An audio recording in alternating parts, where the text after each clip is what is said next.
Hello dear learners, and welcome to the fourth lecture of Money and Inflation in the course Fundamentals of Economics and Financial Markets. Learners, in the earlier three lectures, we have discussed a lot about money, qualities, characteristics, functions of money, approaches to money supply as to what constitutes money supply in the economy, especially with respect to RBI approach to money supply. Along with this, we have also learned the concept of price and value. Price that leads to inflationary pressure in the economy, whose it is rising, that means the inflation is going. Apart from that, we have also discussed various concepts of inflation like deficit inflation, credit inflation, currency inflation, latent inflation, suppressed inflation, hyperinflation, walking and crawling inflation. Two major types of inflation, what we have discussed earlier, are the demand pull inflation and the cost push inflation. Demand pull and cost push inflation are very important. Equally important are the factors that are causing them. So, in today's lecture, we will discuss such of these factors. Today, I'll be covering the topics of causes of inflation, that is both on demand and the supply side, how we can control this inflation, manage this inflation, how government can use its policies and manage the inflation, both the monetary and the fiscal measures. What are the indices to measure inflation in the form of wholesale price index and consumer price index? Along with that, a few concepts that are closely related to inflation, deflation, disinflation and reflation. We will be also discussing them. So let's start with causes of inflation. The Keynesian and the monetary economist thoroughly believed that inflation is caused by increase in aggregate demand. That means they were the proponents of demand pull inflation. Let us now see what are the factors that lead to increase in demand resulting in increase in prices. First and foremost, we see increase in money supply.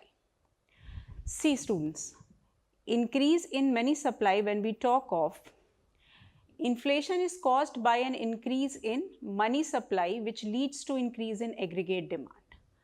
If the money supply is growing at a higher rate than growth of nominal money supply, then inflation will definitely occur, because increase in money supply by any method of supply including M1, M2, M3, M4 will ultimately increase cash or liquid in hand of the people, and if cash and liquid is increasing in the hand of people, that means they are having purchasing power.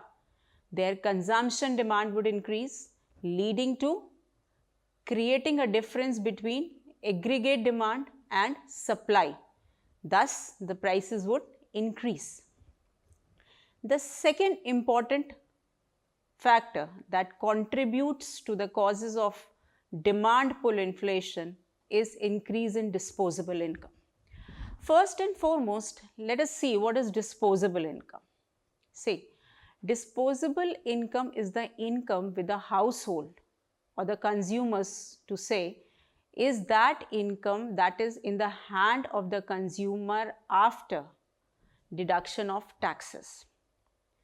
That means our income Y is equal to consumption plus savings plus a certain amount of tax. That means if we are reducing or subtracting this tax element from our total income, then the remaining income left with us is the disposable income. This disposable income can be increased as well. In the way, if the government is reducing taxes. See, if the tax amount, if my income was suppose 100 rupees, out of that I am paying 5% as tax. That means I am paying rupees 5 as tax. So the remaining amount with me is 95 rupees to spend.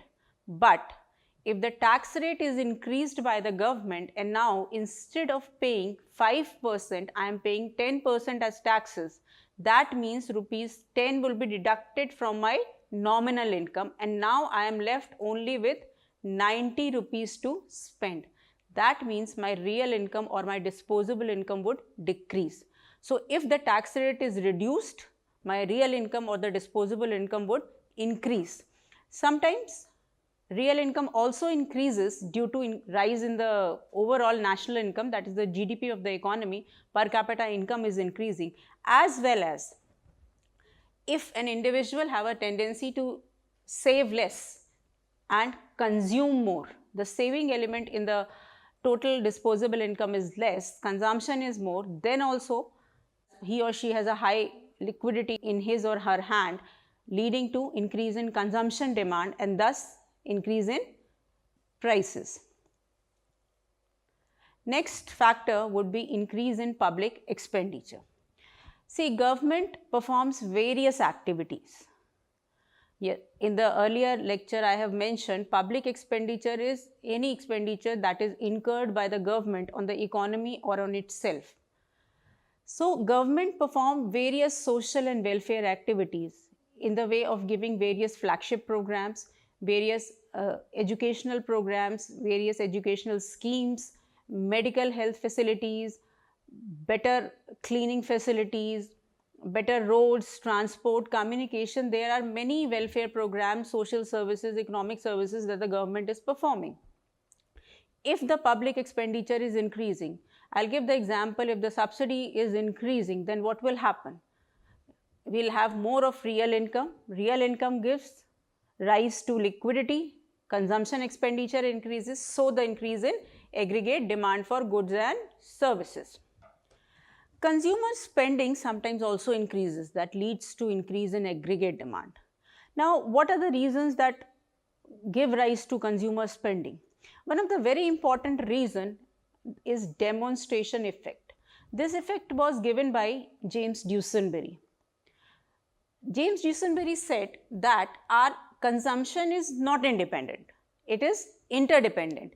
Many things we are consuming because one of our peer group or a person whom I know is consuming, or a celebrity or my idol is consuming. See, a small child comes and says, ki, I want this pencil box or a geometry box. Why? Because my friend is having so and I like it. It also happens, and it must have happened with you people also, that you are not a consumer of tea when you come for studies at a particular place, but slowly your friend has a habit of consuming tea. With the passage of time, you will not realize and you will develop the habit of consuming tea. So your consumption expenditure is interdependent, not independent. Apart from that, better credit facilities or installment facilities given by bank also lead to enhance in consumption expenditure, thus leading in increase in aggregate demand and rise in prices. Deficit financing also becomes a measure or a way which is responsible for increase in expenditure. Government, by printing notes, more and more notes, is increasing the money supply in the economy, liquidity is increasing, and so is the consumption expenditure. Expansion of private sector also contributes into this. See, whenever the private sector is increasing in the economy, private sector brings huge amount of investments. So huge amount of capital investment is there in the economy. There are manufacturing units, there are production units. So what will happen? When the investment is increasing, that would lead to increase in employment. More people are getting employed, more income is there in the hands, so the aggregate demand would increase. Black money also becomes a factor. The reason for generation of black money is, one of the reasons is tax evasion. See, tax is a payment or a compulsory payment that is levied by the government on the individuals. And some kind of tax culture, what I feel, lacks. many individuals try to evade tax. Evasion of taxation means illegitimate and a malified motive. It is not lawful. It is illegal to evade tax, not showing your correct income and not paying the required taxes. This tax evasion leads to generation of black money, and corruption also comes as a passage to generate black money. So, corruption, black money are like oxygen to each other, they are feeding on each other. So, this black money is spent by individual extravagantly, thus creating unnecessary demand for the commodity. They are spending this black money, creating more and more difference between have and have nots. Unnecessary, the demand for the commodities are increasing, leading to increase in prices. Repayment of debt. Public debt is any debt that is taken by the government. Government can take public debt internally as well as externally. So, government when repays the internal debt, gives you back, purchases its loans back from you, gives you the liquid money. This leads to increase in money supply with the public. Thus, enhancement of aggregate demand, consumption expenditure increasing, price increases because supply is not increasing in the same proportion. So, these were the few factors that were responsible for demand pull inflation. Now comes the supply push inflation. Supply push inflation, in the earlier lecture we have discussed change in the wages and change in the profit margins lead to supply push inflation. Rather, two kinds of structural inflation we have seen. Along with them, shortage of factors of production. We have factors of production as land, labor, capital and entrepreneur. If skilled labor is short, if labor is not there according to the demand of the product, that would lead to reduction in reduction in the production.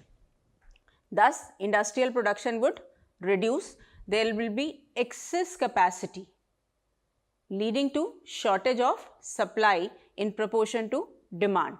So, prices would increase. Unavoidable issues of strikes and lockouts, when there is friction between the management and the worker union, leads to industrial disputes. Lockdowns are there for months and months. Strikes are there, union strikes. Thus, supply of goods are reduced, leading to reduction in production again. Supply is less, more is the demand, price would increase. Many a times we have seen in the rainy season, floods are all there. Natural calamities in the form of drought, famine, flood occur, which cannot be controlled by government, banks or even individuals. These calamities many a times affect very badly the agricultural product, causing what? Causing shortage of food products as well as raw materials. So, when there is shortage of food product, raw material is less, supply is less in proportion to demand, leading to increase in prices. Loop-sided production becomes another reason. See, many a times it happens, I'll make you understand what is loop-sided production when I am talking of. Many of us, every one of us listen to music.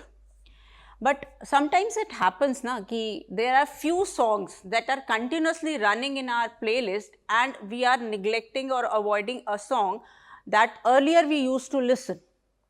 It happens with us many times. Similar is the case. Sometimes this happens that production of comfort and luxurious goods is more. The emphasis is laid on production of comfort and luxurious good. Maybe the consumption pattern has changed in the economy, while in this scenario, essential consumer goods gets neglected that maximum people are consuming.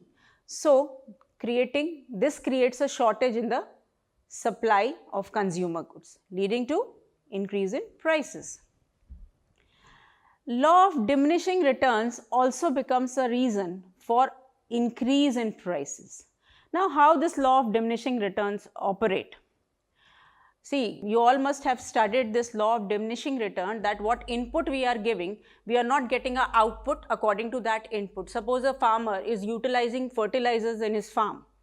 As he puts first unit of fertilizers in the soil, his output increases, production increases. Then he puts second unit also, further the production is increasing. But when he puts third unit, he is not finding an increase in the production. Maybe because overuse of that product, or maybe by that time that fertilizer is not suitable for that particular type of soil. So, the production is not as per the use of fertilizers. That can happen if the producers or the manufacturer by some way are using outdated or obsolete machines or methods in production. Thus, what input you are giving, the output generated is not the same. So, law of diminishing returns operates and there is shortage of appropriate products. Another factor that affects the supply side is international factors. See, when prices rise in major industries, now we are globally, we say that it is a global village and every country is connected with the other one, and especially those countries who share a trade relation with each other. In such a case, if major industrial price rise occurs in some other country, that would definitely have an impact on the countries who are related with that particular country in terms of trade. So, the prices rise. These were few factors that were hampering or contributing to the demand and supply side of inflation. Now, these factors are causing the inflation to occur, but the government cannot sit idle. Government exercises control mechanisms. So, government basically uses two measures to control this inflation. One are a set of monetary measures that the government uses, and the other are the set of fiscal measures that the government is using. When we talk of monetary measures, first one is the credit control. Credit control basically means controlling the quality and quantity of credit which is given to the people, which is given in the economy, which are given as a money supply to the households. If the bank increases the bank rate, like earlier you were getting credit loan on 10%, now you get a credit on 15%, you have to pay the interest of 15%. Obviously, when the interest rate would rise, PLR would rise, what would happen? Lesser people will go for credit. Thus, liquidity can be contracted in the economy. Government can also sell its securities in open market operations. Selling its security would withdraw the liquid amount, liquid cash from the people to the government. Thus, contraction is there. Contraction would lead to decrease in consumption expenditure. So, demand would not increase in that proportion if that liquid asset was present with the people. Government can also raise the reserve ratio, that the ratio that is kept with the commercial banks. If RBI increases the percentage of that reserve ratio, then obviously the bank would have lesser amount to give as credit, contracting the liquidity. Selective control measures can also be exercised, like raising margin requirements. Raising margin requirement basically means when we take loan from the banks, we have to keep certain things as collateral.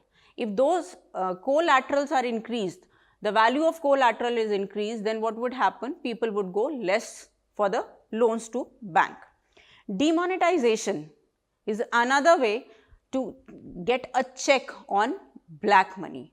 Last demonetization that occurred was on 8th November 2016, in which high denomination currency notes of 500 and 2000 were denominated, so that the black money could be out from various people and the government could get that black money which is in circulation in the economy, which is leading to unnecessary increase in demand.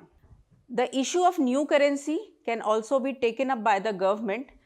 If there is excessive issue, there will be hyperinflation, so they can control this issue. When we talk of fiscal measures that can be adapted by the government, through fiscal policy. One of the measure is reduction in unnecessary expenditure. See, unnecessary expenditure, when we are talking of, basically we mean non-developmental expenditure, and non-developmental expenditure means that expenditure which is not contributing in economic growth, economic development, like the cost of collection of taxes, or we can say internal law and order. These expenditure should be dealt properly as if these expenditure are there in the economy, but they are not contributing to economic growth and development. So, a check on these kind of expenditure would reduce unnecessary expenditures and control the liquidity in the economy. Increase in taxes can be one reason also. Earlier we have discussed that if the percentage of tax is increased, the real income, the disposable income would reduce, so the liquidity would be contracted. That means the fiscal policy should be contractionary, not an expansionary fiscal policy should be practiced if control of inflation is required. Increase in savings also. If the government increases the rate of interest on our savings, more and more people will, banks and government can do this, more and more people would save. They will have a higher proportion of saving in their disposable income. So, this would help to reduce the consumption expenditure. Public debt is another way. Government can internally borrow from people, raise public debt, thus reducing the liquidity in the hands of the people, the cash in the hands of the people.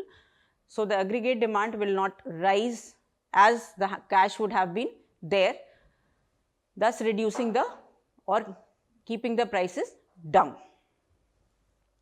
So, these were few measures. So, we say, but one thing was observed, see, when we are talking of fiscal policy or monetary policy, we are using restrictive policies of fiscal and monetary. These are the standard weapons to curb the inflation. However, quantity theory of money says that monetary policy is the strongest to curb inflation, and Keynesian point of view, Keynesian theory says that restrictive fiscal policy are necessary to check and thus end inflation. But if we observe this minutely, what do we see? We see that these policies are checking the demand pull inflation, not the supply push inflation. Cost push inflation is not being thoroughly checked by these policies, and these policies are contributing more to cater demand pull inflation. Many a times relying on too much restrictive monetary and fiscal policy may actually aggravate the problem of inflation, because as Keynes said that inflation would occur only after when increase in production is there, only after the natural rate of unemployment. However, many a times restrictive policy behave in such a way that before natural rate the wages are going up, the profit margins are going up, leading to inflation. So, this becomes a problem. When we are dealing with inflation, there are two indices that we need to discuss. A brief view of these two indices I will be giving you. One is the wholesale price index and one is the consumer price index. So, when we talk of wholesale price index, what is wholesale price index? It is a matrix for calculating the average price change when the wholesaler sells large quantity of anything. That means this index represents the inflation at a wholesale stage. Goods that are sold in bulk and traded between organization instead of consumer. Earlier, India used to follow this wholesale price index. WPI is easy and convenient method. And how do we calculate inflation? It is the difference between WPI calculated at the beginning and the end of the year. If we are doing WPI at the beginning and the end of the year, the difference is the inflationary pressure in the economy when we calculate from wholesale price index. The increase in WPI over a year gives the rate of inflation. The WPI is published by Ministry of Commerce and the Industry Office of Economic Affairs. Therefore, the WPI covers only goods. That is the basic difference between CPI and WPI. WPI is concerned towards more goods and CPI is including goods and services both. So, CPI tracks changes in price of products and services sold in retail. That means measures the average change in price over time of a market basket of goods and services. The Central Statistics Office of the Ministry of Statistics and Program Implementation publishes CPI. It is released once in a month. It includes all the goods and services of education, medical, food, transportation, communication, recreation, clothing. Everything is included in CPI. Nowadays, we are using CPI as a index for measuring inflation. Another term that I used in my introductory lecture of inflation was deflation. See, deflation is opposite of inflation. Inflation is the issue of rising prices. Deflation is a state when the prices are falling. That means the value of money is increasing. Implies what? Earlier, I can purchase 10 units in 100 rupees, each unit costing rupees 10.